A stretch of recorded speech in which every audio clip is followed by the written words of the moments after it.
आपको ये 1950s के किसी बहुत गरीब परिवार का घर दिखता है? परिवार में नरेंद्र मोदी के 5 भाई और 1 बहन है। 2 साल पहले नरेंद्र मोदी के छोटे भाई प्रहलाद मोदी ने कहा था कि उन 5 भाइयों में से जिसका नंबर लगता था वो मदद करने चले जाता था। उनके पिता ने पूरी जिंदगी चाय बेची, उन 5 भाइयों और 1 बहन को बड़ा किया। इसलिए नरेंद्र मोदी को चाय बेचने वाले का बेटा कहना चाहिए। ये पत्रकारों की गलती है। सब भाइयों ने चाय बेची है, मेरे पिता ने पूरी जिंदगी चाय बेची, पूरी जिंदगी। इसीलिए कहा जाए तो चाय बेचने वाले का बेटा कहना चाहिए, चाय बेचने वाला नहीं कहना चाहिए। ये पत्रकारों की गलती है। 2014 में कांग्रेस नेता अहमद पटेल ने कहा था कि नरेंद्र मोदी कभी चाय वाला नहीं थे, बल्कि वो एक कैंटीन ठेकेदार थे। अब कांग्रेस की बात पर कितना यकीन किया जाए नहीं किया जाए, लेकिन 2021 में बीजेपी ने भी ये कैंटीन वाली चीज अनइंटेंशनली एक्नॉलेज करी थी। रेलवेज मिनिस्टर अश्विनी वैष्णव ने इंस्ट्रक्ट किया ऑफिशियल्स को कि वो वडनगर रेलवे स्टेशन पर एक कैंटीन को ब्यूटीफाई करें। इंडिया टुडे के आर्टिकल में यह क्लियरली लिखा हुआ है और इसके नीचे एक फोटो भी लगी है इस टी स्टॉल / कैंटीन की जो नरेंद्र मोदी के पिता चलाया करते थे। हाल ही में लिखे गए CNN के इस आर्टिकल को देखिए। नीलांजन मुखोपाध्याय खुद कहते हैं कि मोदी की जो पॉवर्टी की कहानी है वो ग्रॉसली एग्जैजरेटेड है, यानी कि बहुत बढ़ा चढ़ा कर लोगों को बताई गई है। इतना ही नहीं, एक दूसरे आर्टिकल में नीलांजन बताते हैं कि नरेंद्र मोदी के पिता के पास इतने पैसे थे कि वो मोदी और उनके भाइयों को स्कूल भेज पाए। और स्कूल जाने का मतलब था कि वो कहीं और फुल टाइम काम नहीं कर सकते थे, बस वो स्कूल के बाद अपने पिता का हाथ बटाया करते थे। ये सब सुनकर एक बहुत बड़ा सवाल आपके मन में आएगा कि ऐसी कहानियों को क्यों बढ़ा चढ़ा कर हमें बताया जाता है। नीलांजन कहते हैं ऐसा इसलिए किया जाता है ताकि इंडियन पब्लिक को एक आइडिया बेचा जा सके। मित्रों, मैं बचपन में रेल के डिब्बे में चाय बेचता था और आज आपके सामने खड़ा हूं।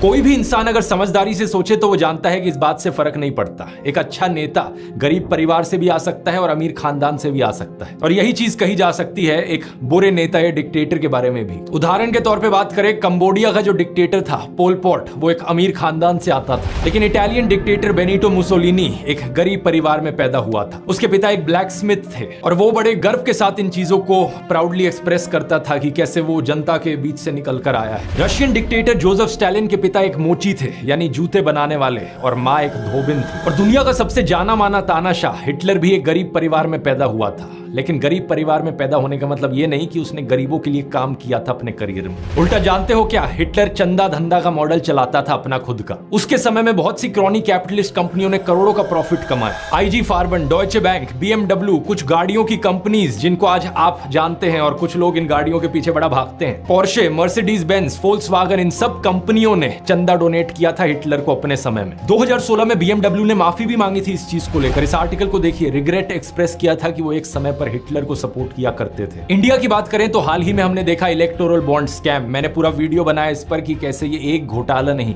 बल्कि घोटालों का भंडार था। बहुत सी कंपनियों को इससे फायदा हुआ और आम जनता को नुकसान। पिछले 10 सालों में प्रधानमंत्री मोदी के मित्र जैसे कि गौतम अडानी भरपूर तरीके से अमीर बनते रहे और देश के 80 करोड़ गरीब लोगों को 5 किलो मुफ्त अनाज लेने पर मजबूर कर दिया गया। बेरोजगारी और महंगाई ने गरीब लोगों की कमर तोड़कर रख दी है आज के दिन। अब तो ऐसी सिचुएशन आ चुकी है कि नरेंद्र मोदी खुद को गरीब परिवार का बताते हुए जिन राहुल गांधी को एलीट वर्क का प्रोजेक्ट करते थे, युवराज कहते थे, आज वही राहुल गांधी खुल्लम खुल्ला गरीबों को कह रहे हैं कि वो गरीबों के हैं और नरेंद्र मोदी अडानी अंबानी जैसे अमीर सेठों के हैं। अडानी को बिना मजदूरी बिना कुछ लाखों करोड़ रुपए देते हैं तो कहते देखो देखो देखो विकास हो रहा है।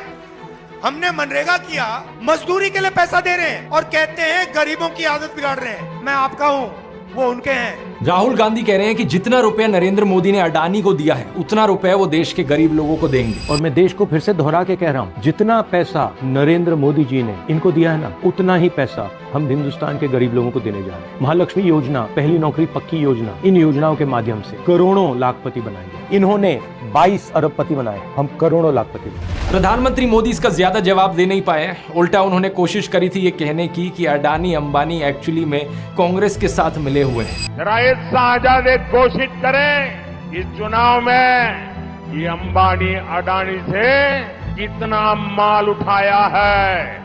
मार्च में आई इस रिपोर्ट को देखिए, भारत में इनकम इनइक्वालिटी 100 साल में सबसे ज्यादा हो गई है।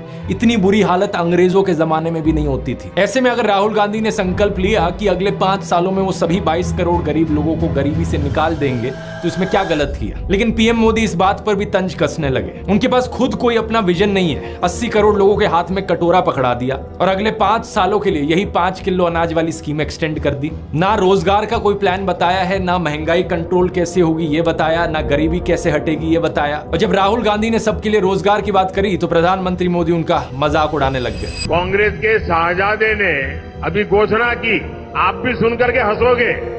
सुनाऊं? जोरों से हंसना पड़ेगा आपको। और आपको ये भी मालूम कि ये टेम्पो में पैसा देते हैं, क्या ये आपका पर्सनल एक्सपीरियंस है क्या? फरवरी 2020 में गुजरात में नमस्ते ट्रंप इवेंट हुआ था, तो गरीबों को छुपाने के लिए एक 1600 फुट लंबी दीवार बनाई गई थी। जरा खुद सोचकर देखो, 1995 से लेकर 2020 25 साल से गुजरात में बीजेपी की सरकार थी, जिनमें से 3 बार तो खुद नरेंद्र मोदी ही चीफ मिनिस्टर थे। लेकिन इनसे गरीबी नहीं हटाई गई, उल्टा ये गरीबों को छुपाने लग गए। G20 समिट के समय दिल्ली में भी यही हुआ था। कुछ बस्तियों को हरे पर्दे के पीछे ढक दिया गया था, यानी कि इन गरीब लोगों की मूवमेंट को भी रिस्ट्रिक्ट कर दी। इसी के तहत ये पूरी दुकानें यहाँ से ढक दी गई हैं। जो थोड़ा झुग्गी टाइप घर थे उनको भी ढक दिया गया है यहाँ पर। सोचिए कि ये कितना डीह्यूमनाइजिंग है। कोई आपसे कहे कि तुम अच्छे नहीं लग रहे हो, तुम तो एक दाग धब्बा हो। वो गोरे सेठ आ रहे हैं हमारे देश में घूमने, तुम्हें एक पर्दे के पीछे छुपा दिया जाएगा। कैसा लगेगा आपको ये सुनकर? उन गरीबों की सोचो, उन्हें कैसा लगा होगा। सीधा कहते हैं कि यहाँ से जाओ, उस गरीब को तो भगा सकते हो, उस अमीर को भगा के देखो ना। तो इन सब चीजों के चलते नरेंद्र मोदी की ये जो गरीब परिवार वाली ब्रांडिंग थी, अब ये लगभग खत्म हो चुकी है। लेकिन उनके कल्ट ऑफ पर्सनैलिटी का ये केवल एक हिस्सा है। दूसरा हिस्सा यहाँ पर आता है उनके परिवार को लेकर। व्हाट्सएप पर और गोदी मीडिया के जरिए आपको बार बार बताया जाता है कि नरेंद्र मोदी इतने महान हैं क्योंकि उन्होंने देश के लिए अपने परिवार को छोड़ दिया, अपनी पत्नी को छोड़ दिया। देखो, वैसे ये एक पर्सनल मामला है, किसी पति पत्नी की आपस में ना बने, ये कोई बड़ी चीज नहीं है। बहुत से लोगों के साथ ऐसा होता है, लेकिन यही लोग खुद इस पर्सनल बात को बीच में लाते हैं, इसे अचीवमेंट के तौर पर दिखाने के लिए। देश के लिए पत्नी को छोड़ दिया, कुछ सेंस है इस बात का? पूर्व प्रधानमंत्री लाल बहादुर शास्त्री जी ने तो अपनी पत्नी को नहीं छोड़ा, तो क्या वो देश के लिए काम नहीं कर पाए? महात्मा ज्योतिबा फूले की पत्नी सावित्रीबाई फूले के बारे में तो सब जानते हैं, क्या उन्होंने देश के लिए महान काम नहीं किया? आपने अगर रामलीला देखी है तो उसमें भी देखा होगा कि कैसे सीता जी ने भी भगवान राम का साथ दिया वनवास में, और राम ने उन्हें बचाने के लिए क्या क्या नहीं किया। तो व्हाट्सएप यूनिवर्सिटी की एक ऐसी घटिया नारी विरोधी मानसिकता है, जहां आप औरत को एक अड़चन की तरह देखते हो, जहां आप पत्नी को छोड़ देने को एक अचीवमेंट की तरह दिखाते हो। और केवल पत्नी ही नहीं, बल्कि नरेंद्र मोदी के परिवार को लेकर भी व्हाट्सएप माफिया यही बात फैलाता है। अरे औरों की तो छोड़ो, नरेंद्र मोदी खुद इस बात को बार बार दोहराते रहते हैं। कहते हैं कि उन्होंने अपने परिवार को देश के लिए छोड़ दिया। मेरे देशवासियों, मैंने घर, परिवार, सब कुछ देश के लिए छोड़ा है। पंजाब केसरी अखबार ने तो उनकी चरण वंदना करते हुए उनकी तुलना भगवान बुद्ध और महावीर जैन से कर डाली। लेकिन इन लोगों से मैं पूछना चाहता हूं, कभी भगवान बुद्ध ने अपना घर छोड़कर ऐसे बयान दिए क्या? सम्माननीय आदरणीय दीदी, आदरणीय दीदी, ओ दीदी।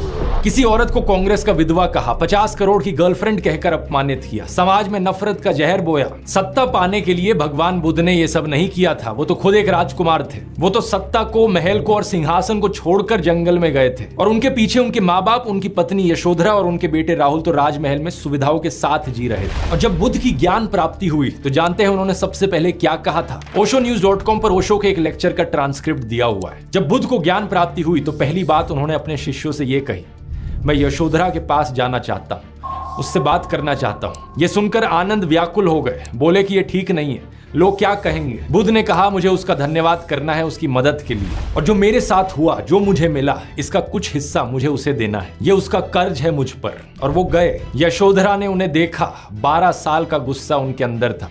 वो बोली, मुझसे कहकर तो जाते, क्या मैं तुम्हें रोकती? इतना भी विश्वास नहीं था मुझ पर। बुद्ध ने माफी मांगी, ये कहा कि मैं नासमझ था, अब समझ आई तो वापस आया हूं। सुनो, कुछ अद्भुत हो गया है। मेरा पहला दायित्व तुम्हारे प्रति है, इसलिए वह अनुभव तुम्हारे साथ साझा करूंगा। यशोधरा की आंखों से आंसू झरने लगे। अब प्रधानमंत्री मोदी का इंस्टाग्राम अकाउंट देखिए जरा। प्रियंका चोपड़ा और निक जोनस की वेडिंग रिसेप्शन में गए, उन्हें बधाई दे रहे हैं। इस वीडियो को देखिए, विराट कोहली और अनुष्का शर्मा के वेडिंग रिसेप्शन पे जाकर उन्हें गुलाब दे रहे हैं। मलयालम एक्टर सुरेश गोपी की बेटी की शादी में गए। टाइम्स नाउ की एंकर नविका कुमार के बेटे की शादी में गए।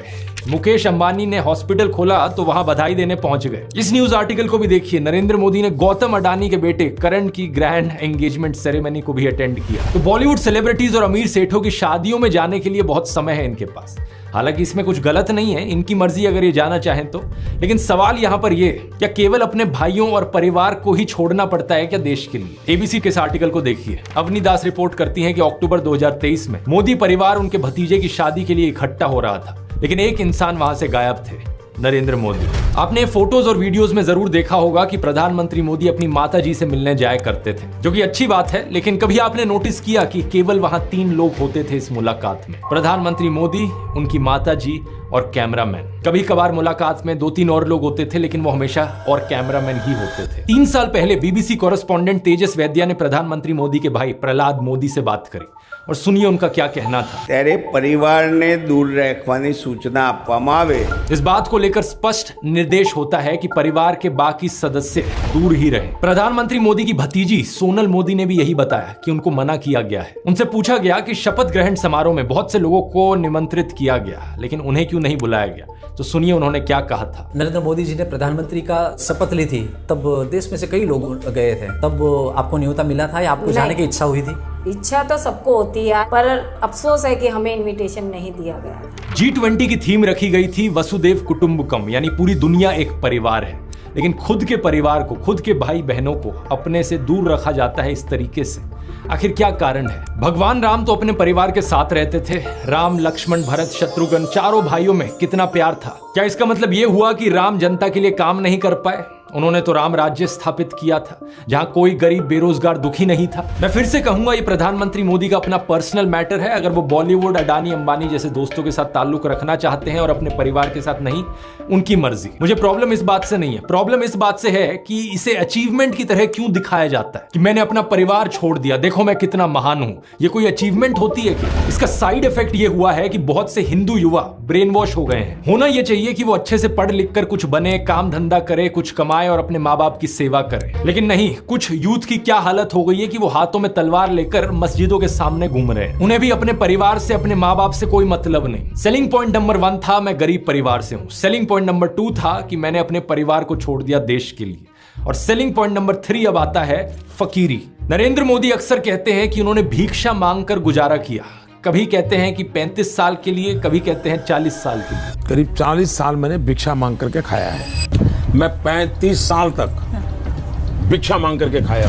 चलो इतनी तो बोलने में गलती हो सकती है, 35 साल हो, 40 साल हो, लोग अक्सर भूल जाते हैं। लेकिन सवाल ये कि वो एमएलए पहली बार बने 2002 में, तब उनकी उम्र होगी 52 इयर्स। लेकिन उससे पहले 90s में ही पता नहीं कैसे उन्होंने फॉरेन टूर्स कर लिए। ये फोटोज देखो उनकी, आईफिल टावर के सामने पेरिस में, व्हाइट हाउस के सामने अमेरिका में, हॉलीवुड के सामने, लंदन गए, वो मलेशिया गए। क्या 40 साल भिक्षा मांगकर इतने पैसे कमाए जा सकते हैं कि फॉरेन के टूर्स कर ले 90s में?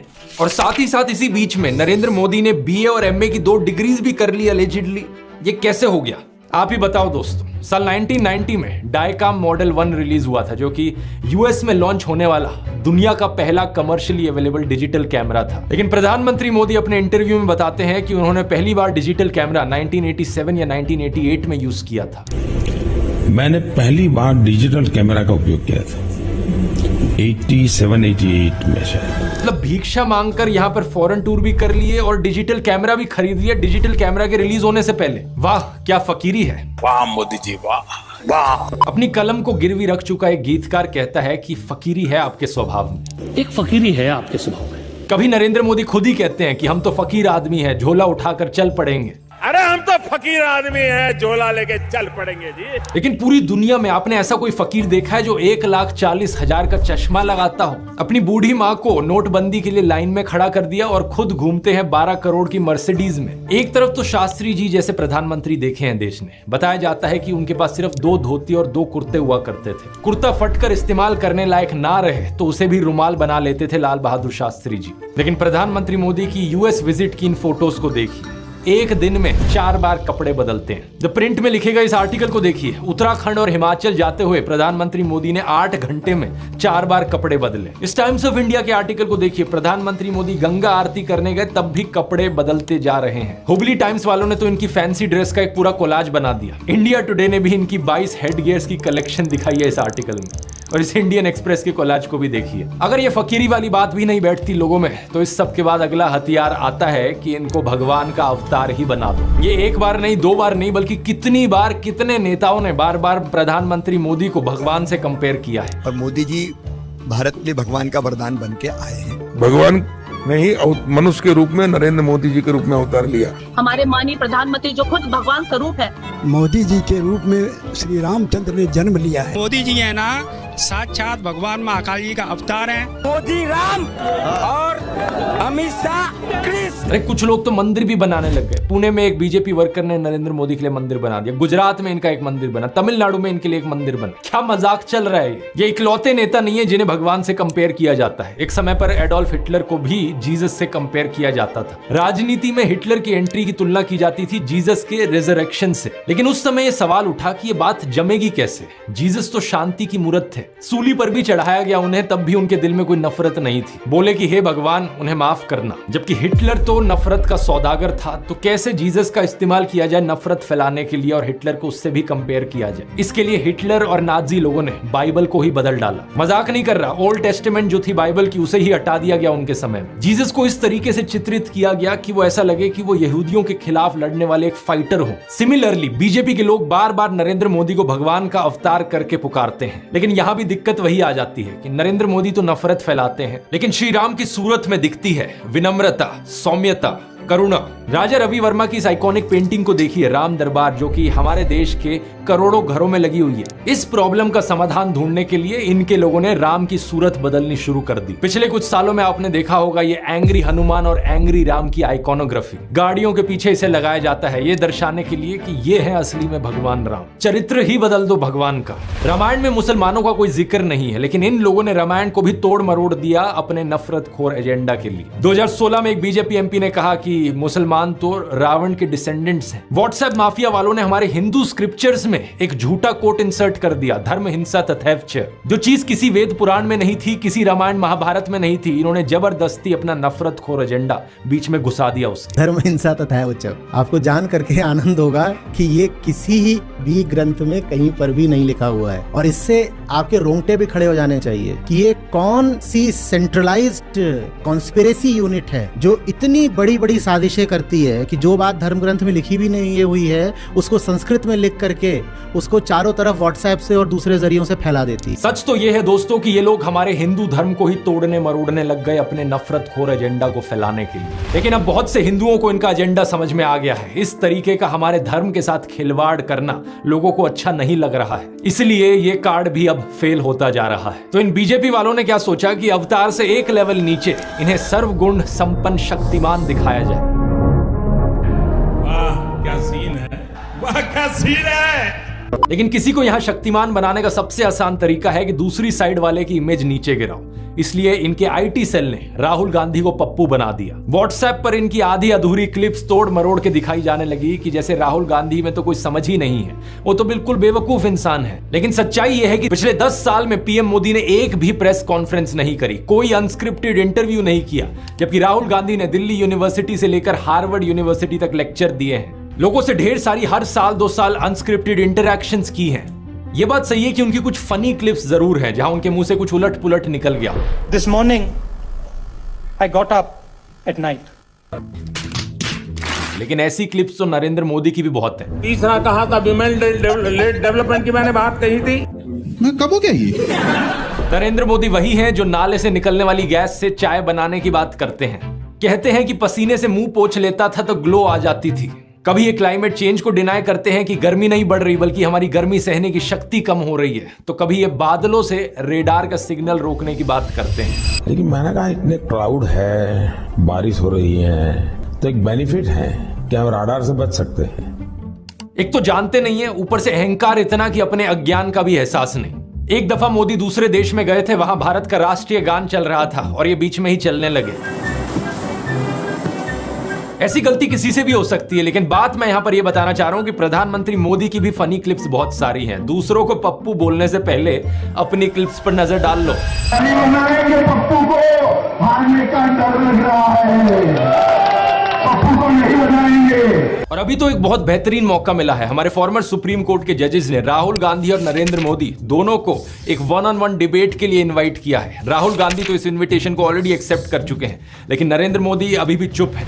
अगर ऐसा होता है तो जनता के लिए भी एक बड़ा सीधा मौका होगा देखने का कि नरेंद्र मोदी और राहुल गांधी में से कौन ज्यादा समझदार है, कौन ज्यादा इंटेलिजेंट है और कौन ज्यादा केपेबल लीडर है देश के लिए। लेकिन नरेंद्र मोदी अगर इस डिबेट से भागते हैं और जवाब ही नहीं देते तो समझ जाना कौन यहां पर बेहतर है। इस कल्ट ऑफ पर्सनैलिटी में प्रधानमंत्री मोदी का सबसे बड़ा कार्ड है सब जगह फोटो चिपकाओ। बचपन में मैं सोचता था कि ये कोका कोला जैसी ड्रिंक्स की एड्स क्यों आती हैं टीवी पर, हर कोई तो जानता है कि कोका कोला क्या है। बाद में मुझे समझ आया कि out of site is out of mind, यानी नजर से बाहर तो दिमाग से बाहर। और इसकी उल्टी एक टैक्टिक है, जितना नजर में रहोगे उतना लोगों के दिमाग में घुसोगे। अखबार पर नरेंद्र मोदी, रेडियो पर नरेंद्र मोदी, टीवी चैनलों पर नरेंद्र मोदी, फेसबुक पर नरेंद्र मोदी, पेट्रोल पंप की होर्डिंग्स पर नरेंद्र मोदी, सड़क पर पोस्टर छपे हैं, गूगल एड्स पे करोड़ों खर्च करके अपना चेहरा दिखा रखा है, हर एक सरकारी स्कीम के इश्तिहार पे। अरे ये सब तो छोड़ो, कोविड वैक्सीन के सर्टिफिकेट पे भी नरेंद्र मोदी। सेल्फी पॉइंट्स तक बना डाले इन्होंने जगह जगह। 2022 की इस रिपोर्ट को देखिए। आईएनबी मिनिस्ट्री ने बताया कि सरकार ने 8 सालों में 6,400 करोड़ से ज्यादा रुपए खर्च किया एडवर्टीजमेंट्स पर। हर रोज का 71 लाख रुपए तो अखबारों में ऐड देने में लगा दिया। और ये सब तो सरकारी पैसे से चलने वाली एड्स थी। इसके अलावा जो पार्टी फंड से चलने वाली एड है वो अलग, और गोदी मीडिया के एंकर जो दिन रात चाटुकारिता करते हैं वो अलग। हर जगह नरेंद्र मोदी। एक गायक थे जिम मॉरिसन, उन्होंने कहा था कि जो मीडिया को कंट्रोल करता है वो दिमाग को कंट्रोल करता है। लेकिन एक और सिंगर थे बॉब मार्ले, उन्होंने कहा था कि हर वक्त हर किसी को बेवकूफ नहीं बनाया जा सकता। और अब यही हो रहा है कि हर तरफ मोदी का चेहरा देखकर लोग उकता गए हैं। और ये जो वॉर रुकवाने वाली कहानियां हैं, इन पर पूछा जा रहा है कि इतनी ही वॉर रुकवाने वाले हो तो मणिपुर की हिंसा क्यों नहीं रुकवा देते। इलेक्ट्रॉन बॉन्ड का पैसा है, कहीं तो यूज होगा। किसी एक्टर को उठा के बेटी बना देंगे, पापा ने वॉर रुकवा दी, पापा मणिपुर के दंगे क्यों नहीं रुकवाते। लोग पूछ रहे हैं कि भारत में सब चंगासी है तो 2022 में सब रिकॉर्ड तोड़ते हुए 2.25 लाख लोगों ने भारतीय नागरिकता क्यों छोड़ दी। इस मोदी मैजिक के खत्म होने का सबसे बड़ा सबूत यही है कि बीजेपी को दूसरी पार्टियों के उन नेताओं को अपनी पार्टी में लाना पड़ रहा है जिन पर भ्रष्टाचार के एक से बढ़कर एक आरोप लगे। अगर मोदी मैजिक अब सही में बचा होता तो मोदी के नाम से ही चुनाव जीता जा सकता था। इन बाहर के नेताओं को लाने की जरूरत नहीं थी अपनी पार्टी में। ये झूठ, डर और नफरत फैलाने की जरूरत नहीं थी। इस वीडियो में तो मैंने आपको नरेंद्र मोदी का वो चेहरा दिखाया है जो व्हाट्सएप माफिया आपको दिखाता रहता है। अगले वीडियो में मैं आपको दिखाऊंगा उनका असली चेहरा, उनके माइंड में क्या क्या चलता रहता है। यहां मैं आप लोगों को धन्यवाद करना चाहूंगा क्योंकि आप लोग इतने जज्बे के साथ इनकी इस झूठ और नफरत की फैक्ट्री को तबाह करने में लगे हुए हो। हमारे इस मिशन 100 करोड़ पर लगे रहिए। ये देखकर खुशी होती है कि किसी का कमेंट आता है ये कहते हुए कि आपने एक वीडियो को 850 लोगों के साथ शेयर किया व्हाट्सएप पर। कहीं पता चलता है कि प्रोजेक्टर स्क्रीन पर दिखाकर आप वीडियो चला रहे हो राजस्थान की गलियों से लेकर वेस्ट बंगाल तक। किसी ने टीवी लगा दिया बाहर मुंबई में ताकि लोगों तक सच पहुंचाया जा सके। इसी तरीके से लगे रहो। हमें देश के लोकतंत्र को बचाना है, देश के संविधान को बचाना है। वोट करने जरूर जाना और अपने आसपास के 10 लोगों को कन्विंस करना वोट करने के लिए। वोट करना इस नफरत और झूठ के खिलाफ। मुझे यकीन है कि हम इकट्ठे मिलकर देश को बचा लेंगे। अगर आपने इस ब्रेन वॉशिंग माफिया के चारों डिपार्टमेंट्स के बारे में पहली बार सुना है तो इस वीडियो को जरूर देखिए। यहां पर मैंने शुरुआत से समझाया था पहले डिपार्टमेंट के बारे में। क्लिक करके देख सकते हैं। इनकलाब जिंदाबाद। जय हिंद।